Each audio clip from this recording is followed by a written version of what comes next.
يا نفس إن لم تظفري لا تجزعي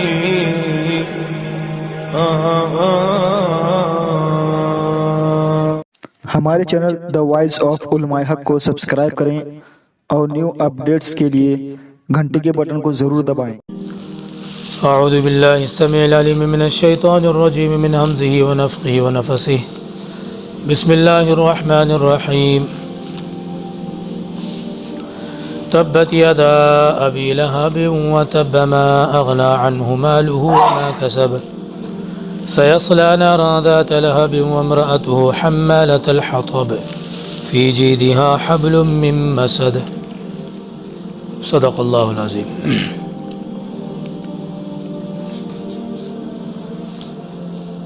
سورۃ اللہب ہے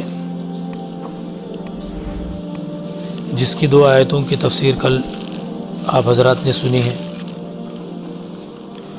اور اس کا شان نزول بھی کل بتا دیا گیا تھا۔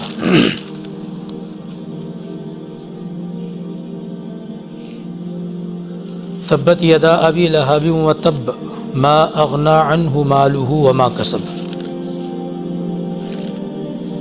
ان دونوں آیتوں کی تشریح ہو چکی ہے۔ اب آگے ہے سیصلی نارا ذات لہب۔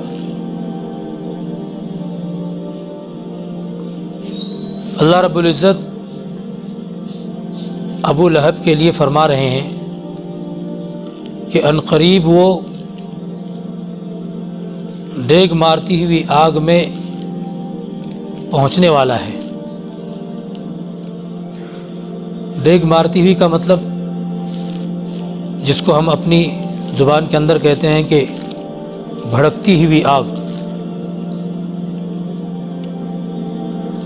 اور جس کو ڈیگ کہتے ہیں نا، جیسے آپ بڑی آگ دیکھیں گے تو دور دور تک جس کی جو ہے لپٹیں آگ کی جو جاتی ہیں ایسے، اس کو کہتے ہیں ڈیگ مارتی ہوئی۔ ایسے لگتا ہے جیسے آگ رقص کر رہی ہو، اور ایسی آگ کی دور دور تک حرارت ہوتی ہے، دور دور تک گرمی پہنچتی ہے۔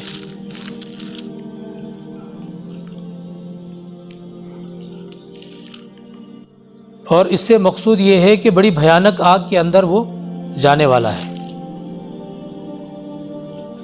وَامْرَأَتُهُ، اور اس کے اگلی آیت میں فرمایا اور اس کی جورو، اس کی عورت، حمالۃ الحطب، جو اپنے سر کے اوپر لکڑیاں ڈھوتی ہے۔ لکڑیاں ڈھونے کا کیا مطلب ہے؟ حالانکہ عرب کے اندر اور خصوصاً اس دور میں ابو لہب مکہ کے سرداروں میں شمار تھا اور بڑا مالدار تھا۔ مسلمانوں کے علاوہ عربوں کے اندر عزت والا بھی سمجھا جاتا تھا، لوگ اس کو سردار بھی سمجھتے تھے۔ اس کے باوجود اس عورت کی خست اتنی گری ہوئی تھی، اتنی بخیل تھی،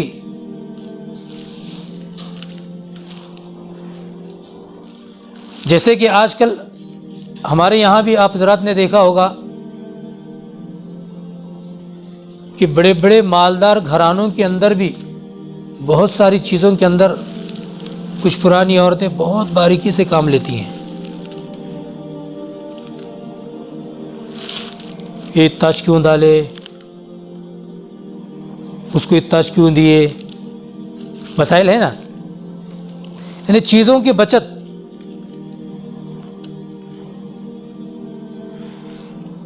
اس کی خصلت اتنی گری ہوئی تھی، مالدار ہونے کے باوجود یہ جنگل سے لکڑیاں توڑ کر خود لاتی تھی کہ کہیں نوکر کو پیسے نہ دینا پڑ جائے۔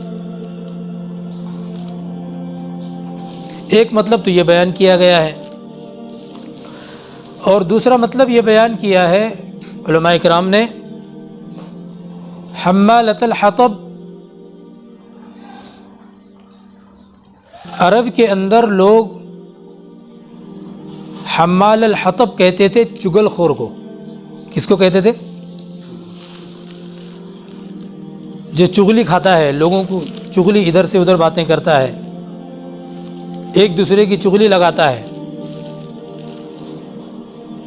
تو عرب لوگ ایسے چغل خور کو حمال الحطب کہتے تھے،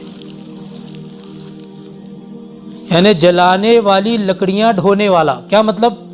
جیسے سوکھی لکڑیوں سے آگ جلائی جاتی ہے، ایسے ہی چغل خور اپنے عمل سے خاندانوں میں آگ لگا دیتا ہے۔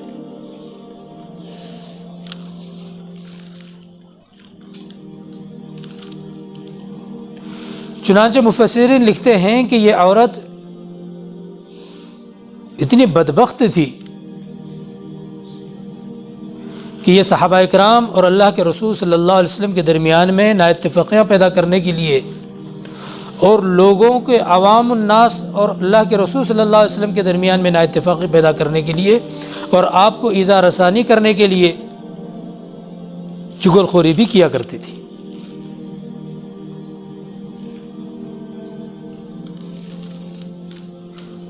اور بعض مفسرین نے اس کی تشریح اس طرح کی ہے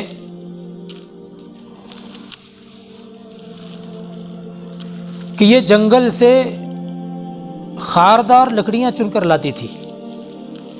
خاردار مطلب کانٹے دار، جیسے آج کل ہمارے ببول کی لکڑیاں ہیں، بیر کی ہیں، سرکاری ببول کی ہیں، جس درخت کو بھی کانٹے ہوتے ہیں ایسی لکڑیاں چن چن کر لاتی تھی اور اللہ کے رسول صلی اللہ علیہ وسلم کے راستے میں بچھاتی تھی، آنے جانے والے راستے میں، مسجد کے، دعوت کے، تاکہ آپ صلی اللہ علیہ وسلم زخمی ہوں اور آپ کو تکلیف پہنچے۔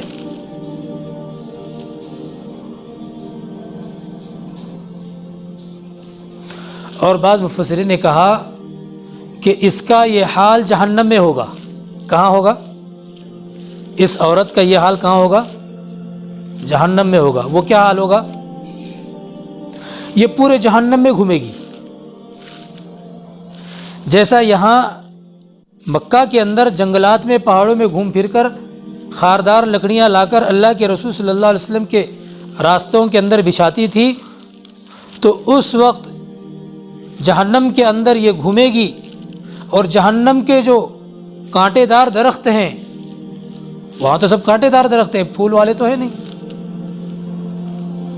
زقوم وغیرہ، ان درختوں کی لکڑیاں توڑ توڑ کر لائے گی اور یہ اپنے خاوند ابو لہب کے اوپر ڈالے گی اور اس کی آگ کو اور بھڑکائے گی کہ جس طرح یہ دنیا میں اللہ کے رسول صلی اللہ علیہ وسلم کے خلاف اپنے شوہر ابو لہب کو کفر اور فسق اور فجور کے اندر اضافہ کرتی تھی، بھڑکاتی تھی، اسی طرح جہنم کے اندر بھی یہ اپنے شوہر کی آگ کو بھڑکائے گی۔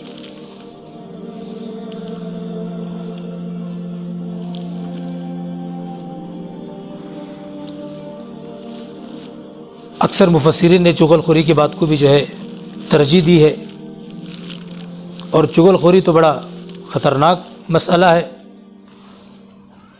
صحیح حدیث میں آتا ہے، اللہ کے رسول صلی اللہ علیہ وسلم نے فرمایا، لا يدخل الجنت قطات، چغل خور جنت میں داخل نہیں ہوگا۔ حضرت فضیل ابن عیاض رحمۃ اللہ علیہ فرمایا کرتے تھے کہ 3 عمل ایسے ہیں کہ انسان کے اعمال صالحہ کو برباد کر دیتے ہیں۔ کیا کر دیتے ہیں؟ برباد۔ جتنی نیکیاں کرے گا ختم ہو جائیں گے۔ اگر یہ 3 اعمال اس کی زندگی میں ہیں، وہ کیا ہیں؟ نمبر 1 پر ہے غیبت، نمبر 2 پر ہے چغلی، اور نمبر 3 پر ہے جھوٹ بولنا۔ یہ 3 عمل جس مسلمان کے اندر ہیں، وہ چاہے جتنا عبادت گزار ہو، تمام اعمال صالحہ اس کے برباد ہیں۔ اللہ ہم سب کی حفاظت فرمائے۔ ایک اللہ والے فرماتے ہیں کہ اللہ کے رسول صلی اللہ علیہ وسلم کی جو حدیث ہے کہ لا يدخل الجنت سافک دم مشاء بنمیم ولا تاجر یربا۔ اس حدیث کا میں نے حضرت امام شعبی کے سامنے تذکرہ کیا کہ اللہ کے رسول صلی اللہ علیہ وسلم نے فرمایا ہے کہ جنت میں داخل نہیں ہوگا۔ کون داخل نہیں ہوگا؟ ناحق قتل کرنے والا،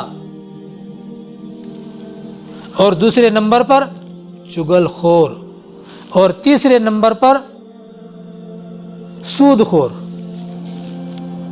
تو میں نے تعجب میں حضرت امام شعبی سے پوچھا کہ اے امام، اللہ کے رسول صلی اللہ علیہ وسلم نے چغل خور کو قاتل اور سود خور کے ساتھ میں جمع کیا ہے، کیا یہ گناہ اتنا بڑا ہے؟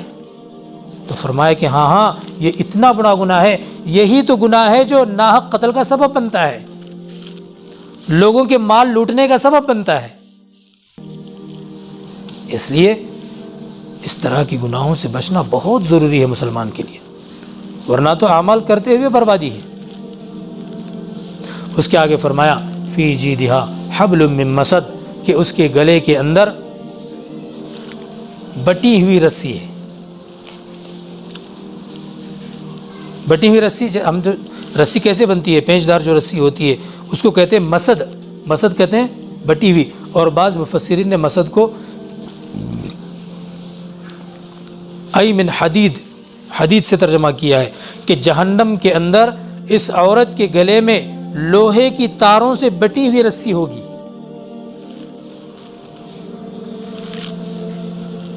اور وہ آگ میں تپے ہوئے ہوں گے، کیونکہ یہ اتنی خست والی عورت تھی کہ جب یہ لکڑیاں لانے جاتی اور اس رسی کے ذریعے سے گٹھے کو باندھتی اور اس کو اپنے سر پہ رکھتی تو یہ گٹھا کہیں گر کے ضائع نہ ہو جائے، اس لیے اس کو اپنی گردن پہ باندھ لیتی۔ اس کو قرآن نے بیان کیا ہے، ایک مرتبہ بیٹھی لیکن اپنی بری عادت کی وجہ سے گٹھا سر سے نہیں اتارا، کسی درخت کے نیچے بیٹھی سایہ حاصل کرنے کے لیے، اور وہیں اس کا گٹھا سر پہ سے گر گیا، اور جو رسی بندھی ہوئی تھی اسی رسی میں پھانسی لگ کے ختم ہو گئی۔ چنانچہ یہی حال اس کا جہنم کے اندر بھی ہوگا۔ یہ مکمل صورت اللہ کے رسول صلی اللہ علیہ وسلم کے دشمن نے جو یہ کہا تھا کہ تبا لگا لہذا جماعتنا، کل جو آپ نے تفسیر سنی تھی، اے محمد صلی اللہ علیہ وسلم تیرے ناس ہو، کیا تو نے ہمیں اسی لیے جمع کیا تھا؟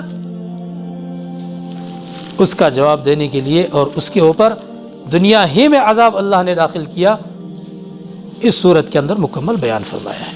اللہ رب العزت ہم سب کو کلام پاک کو سمجھ کر پڑھنے کی توفیق عطا فرمائے۔ سبحان اللہ و بحمدہ، سبحانک اللہم و بحمدک، اشہد ان لا الہ الا انت، استغفرک و اتوب الیک۔